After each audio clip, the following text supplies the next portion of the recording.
महत्वपूर्ण समाचार आपने आपी दे सहकारी क्षेत्र સાથે જોડાયેલા સમાચાર અત્યારે મળી રહ્યા છે। સહકારી ક્ષેત્રના સૌથી મોટા સમાચાર આપની ટીવી સ્ક્રીન પર જાણકારી સામે આવી રહી છે કે એમડી પદેથી આરએસ સોઢીની સેવાઓ સમાપ્ત કરવાનો ઠરાવ પસાર થયો છે। ગાંધીનગર ખાતે મળેલી ફેડરેશનની બોર્ડ મીટિંગમાં ઠરાવ કરાયો છે અને જયંત મહેતાને ઇન્ચાર્જ એમડી તરીકેનો ચાર્જ સોંપાયો છે। આપને કહી દઈએ કે આ સહકારી ક્ષેત્ર સાથે જોડાયેલા સૌથી મોટા સમાચાર છે, કારણ કે 2010 થી જીસીએમએમએફના એમડી પદે આરએસ સોઢી સતત કાર્યરત હતા। તેમની સેવાઓ એમડી પદ પર કાર્યરત હતી। અત્યારે જાણકારી એવી છે કે હવે જયંત મહેતાને ચાર્જ સોંપાયો છે અને આરએસ સોઢીની સેવા સમાપ્ત કરાય છે। જયંત મહેતાને ઇન્ચાર્જ એમડી તરીકેની જવાબદારી સોંપવામાં આવી છે। આપણે કહી દઈએ કે અમૂલના એમડી પદે આરએસ સોઢી એ 2010 થી કાર્યરત હતા અને હવે તેમની સેવાઓ સમાપ્ત કરવાનો ઠરાવ પસાર થયો છે। વધુ જાણકારી આપી રહ્યા છે રાજકીય વિશ્લેષક અજયભાઈ ઉમટ। અજયભાઈ, શું સમજવું, જયંત મહેતાને ઇન્ચાર્જ એમડી તરીકેનો ચાર્જ સોંપાયો છે આરએસ સોઢી કે જે 2010 થી જીસીએમએમએફના એમડી તરીકે સેવા આપતા હતા?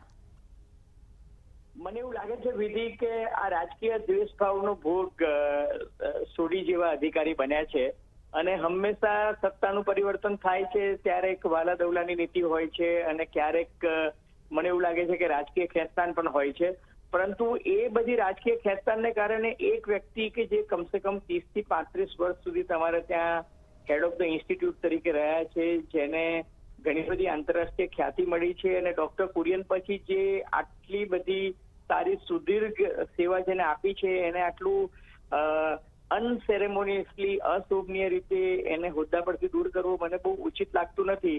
પરંતુ સ્વાભાવિક છે કે આપણે જોયું છે કે પછી એ મહેસાણાની ડેરી હોય કે સાબરકાંઠાની હોય કે આણંદની અમૂલ ડેરીમાં જે સત્તાની સાઠમારી અને રાજકારણ ચાલતું હોય છે, કદાચ એનો ભોગ શ્રીમાન સોઢી બન્યા હોય એવું મને અત્યારે પ્રારંભિક અહેવાલ પરથી લાગી રહ્યું છે, કારણ કે જે રીતે એમને બધા ચેરમેનોએ ભેગા થઈને મધર ડેરીમાં બોલાવ્યા અને પછી ત્યાં જે રીતના આંતરિક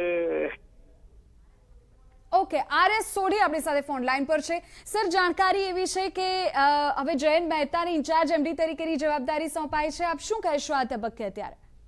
हाँ बिल्कुल सही, क्योंकि आज की बोर्ड मीटिंग में मैंने रेजिग्नेशन दिया है, क्योंकि काफी टाइम से मैं सोच रहा था, क्योंकि ऑलरेडी एक्सटेंशन पे था और तो 2 साल से तो रेजिग्नेशन दिया, तो बोर्ड ने किसी न किसी को जिम्मेवारी तो देनी थी। तो श्री जैन मेहता जो हमारे चीफ ऑपरेटिंग ऑफिसर है, पिछले 32 साल से फेडरेशन में है, काबिल ऑफिसर है, तो उनको चार्ज दिया है। પણ સોઢીજી, આપ ઘણા વર્ષોથી આ પદ પર સેવા આપી રહ્યા છો, એવા કયા કારણો છે કે જેના કારણે આપ આ વિચારી રહ્યા હતા અને આપે આ પગલું ભર્યું? देखिए, ऐसा है कि 40 साल और 9 महीने हो गए, गुजरात के खेडूत के नौकर हुए, सब कुछ मिल गया। अभी मेरे पास कुछ नेशनल लेवल की भी जिम्मेवारियां हैं, डेयरी सेक्टर की, मैं प्रेसिडेंट हूँ इंडियन डेयरी एसोसिएशन का, तो अभी नेक्स्ट जनरेशन को तो चांस देना पड़ेगा ना। और ऑलरेडी मैं पिछले 2 साल से सोच रहा था, बोर्ड को बोल भी रहा था, तो उन्होंने बोला कि आप थोड़ा रुकिए, हमको दूसरी अल्टरनेटिव ढूंढने दीजिए, आप दूसरों को ट्रेन कीजिए। तो उस हिसाब से फिर अभी मैंने कहा कि अभी मुझे हमारे इंटरनेशनल डेयरी एसोसिएशन का और ये आईडीए का एक बहुत बड़ा वर्ल्ड लेवल का कॉन्फ्रेंस हो रहा है, मुझे वहाँ पूरा टाइम देना पड़ रहा है, तो मैं टाइम नहीं दे पाऊंगा।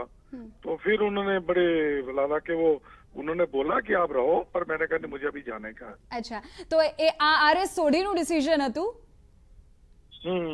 ठीक है जी, आरएस सोढ़ी का आरएस। ओके, હવે આપ કઈ સેવા આપશો, કઈ મહત્વपूर्ण जवाबदारी तरफ હવે આપની નજર રહેશે? नहीं, मैं तो डेयरी भारत के डेयरी उद्योग को तो पूरी सेवाएं दूंगा ही, क्योंकि मैं प्रेसिडेंट हूँ इंडियन डेयरी एसोसिएशन, जिसमें पूरे भारत की सब डेयरी कोऑपरेटिव, प्राइवेट, जितनी भी डेयरी कंपनीज हैं, जितनी भी यूनिवर्सिटीज हैं, जितने भी सब लोग उसके मेंबर हैं, तो भारत के डेयरी उद्योग को तो मैं अपना दूंगा ही दूंगा।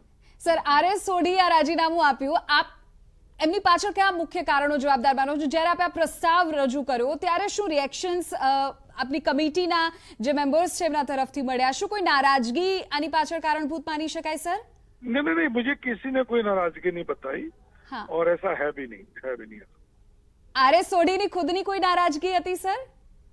नहीं, मैंने तो रिक्वेस्ट किया हुआ था पिछले 2 साल से, तो अभी एक्सेप्ट कर लिया तो बोर्ड की बहुत अच्छी बात है कि मैं अपना दूसरे तरफ अपना ध्यान दे सकता हूँ। સર આપનો અવાજ નથી પહોંચી રહ્યો। શું કોઈ નારાજગી હતી, કોઈ કારણ હતું આની પાછળ? કારણ કે આટલા વર્ષોથી તમે આ જવાબદારીને નિભાવો છો તો હવે આગળ કેમ નહીં? देखिए मैडम, मैं पिछले 40 साल 9 महीने से अमूल में काम कर रहा हूँ। अमूल का टर्नओवर तब जब मैंने ज्वाइन किया था 121 करोड़ था। हाँ। मैं इरमा से ग्रेजुएट होकर डॉक्टर कोरी ने मुझे रखा। बिल्कुल। तो अभी पिछले साल अमूल का टर्नओवर 61,000 था के 62,000 करोड़। इस साल जिस हिसाब से हमारी ग्रोथ आ रही 71-72,000 करोड़ हो जाएगा। और हमारी अमूल की जितनी टीम है, बेस्ट ऑफ द ऑफिसर्स हैं, सबने मिलकर अमूल को इस वक्त भारत का नहीं विश्व का नंबर 1 ब्रांड बना दिया है। तो आई थिंक काफी काम हो गया और अभी आगे और बढ़। अमूल तो देखिए अभी तीसरी जनरेशन का पिछले 75 साल से है। तो डॉक्टर कोरी में एमडीज आते हैं, पर ब्रांड अच्छा हो, संस्था अच्छी हो, वैल्यू सिस्टम अच्छा हो तो आगे प्रगति करती रहती है। उसमें कोई इंडिविजुअल कुछ नहीं करता, पूरा जो संस्था जिस वैल्यू सिस्टम में बनाई है और उसकी जो टीम है उसके हिसाब से प्रगति करती है। ओके सर, एक એવી ચર્ચાઓ એવી પણ ચાલી રહી હતી કે શું કોઈ રાજકીય કારણો પણ જવાબદાર છે એમડી તરીકે આપની સેવાઓ આપે સમાપ્ત કરી એની પાછળ? नहीं, कोई ऐसा नहीं है, मुझे ऐसा लगता नहीं है। तो नेचुरली आप मीडिया वाले कोई ना कोई बिल्कुल नहीं सर, आपने जवाब जानो છે એટલે જ આપની સાથે ફોન કનેક્ટ કર્યો છે। नहीं, ऐसे देखिए लोग तो अभी मीडिया में तो स्पेकुलेशन करेंगे, इसीलिए मैंने आपको सही बोल लिया क्योंकि मेरे पास अभी आपके टीवी चैनल का किसी का आया कि मैंने रिजर्वेशन लिया है, जबकि मैंने कोई ખૂબ આભાર સર આપનો કે આપે ચોક્કસ સ્પષ્ટતા કરી છે આપની વાતની અને કહ્યું છે કે છેલ્લા 2 વર્ષથી આરએસ સોઢી ખુદ વિચારી રહ્યા હતા કે તેઓ આ પદ પરથી રાજીનામું આપે અને આજે તેમણે રાજીનામું આપ્યું હોવાની તેમણે સ્પષ્ટતા TV9 સાથેની વાતચીતમાં કરી અને કહ્યું કે હું 2 વર્ષથી એક્સટેન્શન પર જ હતો અને છેલ્લા ઘણા સમયથી આ બાબતે વિચારી પણ રહ્યો હતો અને અન્ય કાર્યોમાં મારી પાસે કેટલીક રાષ્ટ્રીય સ્તરની જવાબદારીઓ છે જેને હું સમય નહોતો આપી શકતો એટલે આ નિર્ણય લેવાયો છે। તેમણે કહ્યું કે બોર્ડ સાથે 2 વર્ષથી આ મામલે ચર્ચાઓ ચાલતી જ હતી અને હવે કોઈ જવાબદાર વ્યક્તિને આ મામલે સત્તા સોંપાઈ છે કે જેઓ હવે એમડી પદની જવાબદારી નિભાવશે।